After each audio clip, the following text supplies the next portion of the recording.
আমার কথা বলার মূল লক্ষ্য বা উদ্দেশ্যই হলো যে আমরা যদি দেশের ভাগ্যের পরিবর্তন করতে চাই, আমরা যদি জনগণের ভাগ্যের পরিবর্তনের কাজ শুরু করতে চাই, তাহলে অবশ্যই আমাদেরকে একটি নির্বাচন প্রক্রিয়ার মাধ্যমে যেতে হবে। আমাদেরকে গণতান্ত্রিক প্রক্রিয়ার কাজ শুরু করতে হবে। যত দ্রুত আমরা গণতান্ত্রিক প্রক্রিয়ার কাজ শুরু করব, তত দ্রুত আমরা পরিবর্তনের কাজ শুরু করতে পারবো।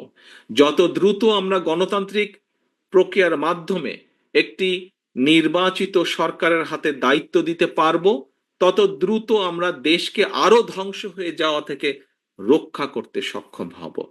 এখন কিছু কিছু লোক বলেন যে নির্বাচন হলেই কি সব সমস্যার সমাধান হয়ে যাবে।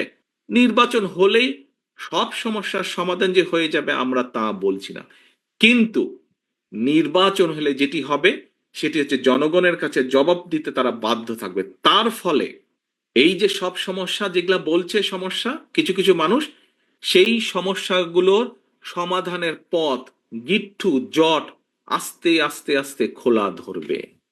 আস্তে আস্তে আস্তে সমস্যার যে গিট্টু, সমস্যার যে জট, সেটি আস্তে আস্তে খোলা ধরবে। প্রিয় সহকর্মীবৃন্দ, সম্মানিত উপস্থিতিবৃন্দ, আজকে বহু মানুষ জীবন দিয়েছে এই ভোটের অধিকার প্রতিষ্ঠার জন্য। বহু মানুষ পঙ্গুত্ব বরণ করেছে, অন্ধ হয়েছে এই ভোটের অধিকার প্রতিষ্ঠার জন্য। বহু মানুষ, লক্ষ লক্ষ মানুষ গত 15 বছরে বাংলাদেশে বিভিন্নভাবে নির্যাতিত হয়েছে। এটি একমাত্র আপনার দুঃখ, কষ্ট, সমস্যা সবকিছু তুলে ধরার, সবকিছু সমাধান করার পর্যায়ক্রমিকভাবে ধীরে ধীরে এটিই একমাত্র উপায়।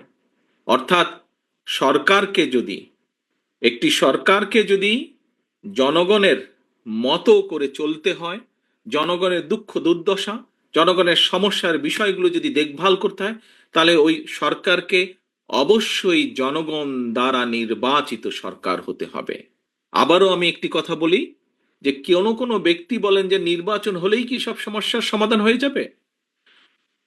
সাথে সাথে সব সমস্যার সমাধান হবে না, কিন্তু নির্বাচন হলে নির্বাচনের মাধ্যমে, জনগণের ভোটের মাধ্যমে, জনগণের রায়ের মাধ্যমে যেই দল বা যেই ব্যক্তি বা যারা দেশ পরিচালনার সুযোগ পাবে, তখন সমস্যার যে জট, সমস্যার যে গিট্টু, সেগুলো আস্তে আস্তে আস্তে খোলা ধরবে। কাজেই প্রিয় সহকর্মীবৃন্দ, আপনারা যারা আমাকে এখানে প্রশ্ন করেছেন, এই প্রশ্নগুলো শুধু যে আপনাদের প্রশ্ন তা নয়। আমি যে কোনোভাবেই দৃঢ়ভাবে বিশ্বাস করি এই প্রশ্নগুলো শুধু আপনার না, এই প্রশ্নগুলো আপনার আশেপাশে, আপনার বন্ধু বান্ধব, আত্মীয় স্বজন, পরিচিত বহু মানুষের কিন্তু এই প্রশ্ন, এবং এই প্রশ্নের সমাধান একটি। আজকে আমরা একটি জিনিস খেয়াল করছি যে সংস্কার সংস্কার সংস্কার, সংস্কারের প্রস্তাব বিএনপি দেশের কাছে, দেশের মানুষের কাছে সবচাইতে আগে উপস্থাপন করেছে। ভিশন 2030 দেওয়ার মাধ্যমে দেশনেত্রী খালেদা জিয়া 2016 সালে এটা দিয়েছেন, এবং তারপরে এটিকে আবার পর্যালোচনা করে দেশের পরিবর্তিত পরিস্থিতির সাথে সামঞ্জস্যপূর্ণ করে আমরা 2.5 বছর আগে 31 দফা আবার উপস্থাপন করেছি। যারা সংস্কার বলছেন তাদের কাছে আমরা বলতে চাই যে হ্যাঁ, সংস্কারের পক্ষে সবচাইতে আগে বিএনপি দাঁড়িয়ে আছে সংস্কার করার জন্য। কাজে আসুন, সংস্কারের প্রস্তাবগুলোকে যদি বাস্তবায়ন করতে হয়, সংস্কারের প্রস্তাবগুলো যদি বাস্তবায়ন করতে হয়, তাহলেও সবচাইতে আগে নির্বাচনী প্রয়োজন।